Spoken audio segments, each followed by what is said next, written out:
How is a new pope chosen and what is a papal conclave? With the death of Pope Francis, the wheels are in motion to select a new pontiff.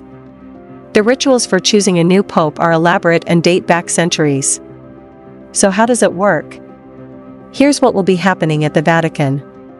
When a pope dies or, more rarely, resigns, the Catholic Church enters a period called sede vacant. This means empty seat, as there is no pope sitting on the throne of St. Peter.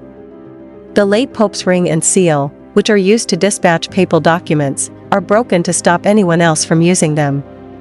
During this time a cardinal, known as the Camerlengo or Chamberlain, becomes interim chief of the church with limited powers. Sede vacant generally lasts several weeks while the pope's body lies in state, his funeral is held and the cardinals prepare to gather for the conclave. The conclave. The conclave takes place in the Sistine Chapel, the famous Vatican Hall whose walls and ceilings are decorated with the works of Michelangelo. The meeting features cardinals from all over the world and lasts until a new pope is chosen. Only cardinals under the age of 80, cardinal electors, are allowed to participate in the conclave and cast their vote for the new pope. Currently, of the 252 cardinals, there are 135 cardinal electors, 53 from Europe, 23 from Asia, 20 from North America, 18 from Africa, 17 from South America, and 4 from Oceania. The country with the most cardinals who can vote is Italy with 17, the US has 10 and Brazil has 7. The UK has 3. Once the conclave begins, the cardinals will not emerge from the Vatican until a new pope has been elected. The word conclave comes from Latin, meaning with key, a reference to the isolation in which the cardinals are kept. They hold voting sessions in the Sistine Chapel and sleep in the Casa Santa Marta Hotel inside the Vatican's grounds. The longest conclave lasted nearly 3 years, between 1268 and 1271.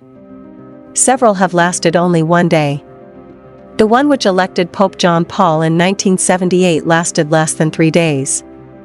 Cardinals chose Pope Francis in around 2 days. While the conclave is ongoing, cardinals are not able to communicate with the outside world. No telephones, internet use or newspapers are allowed. Except for the first day, when only one ballot is held, the cardinals hold 2 daily balloting sessions until one candidate has a majority of 2/3 plus 1. They are all sworn to secrecy about the voting. White smoke. So how do we know if a decision has been reached? Yes, this is the black smoke, white smoke part. If the cardinals have not reached a majority, the cards and the tally sheets are placed in a stove and burned with an additive to produce black smoke, showing the outside world that a pope has not yet been chosen. Watching for the telltale smoke arising from the top of the Sistine Chapel is something of a tradition, with Catholics crowding into St. Peter's Square for the spectacle. If no result has been reached in 3 days, the sessions are suspended for a day to allow for prayer and discussion. More ballots are then held until a 2/3 majority is reached. When enough cardinals agree on a candidate for the next pope, that candidate is then asked if he accepts and by which name he wishes to be known.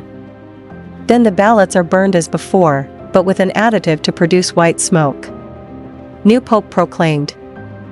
The new pope then dons his new papal vestments. Tailors keep large, medium and small sizes ready, and sits on a throne in the Sistine Chapel to receive the other cardinals who file up to pay homage and swear obedience to the church's new leader. The senior cardinal deacon then steps out onto the central balcony of St. Peter's Basilica overlooking the square and announces in Latin, Annuncio vobis gaudium magnum. Habemus papam, I announce to you a great joy. We have a pope, and reveals the cardinal's name and the name he has chosen. The new pope then appears on the balcony to deliver his first public pontifical greeting and bless the crowds in St. Peter's Square.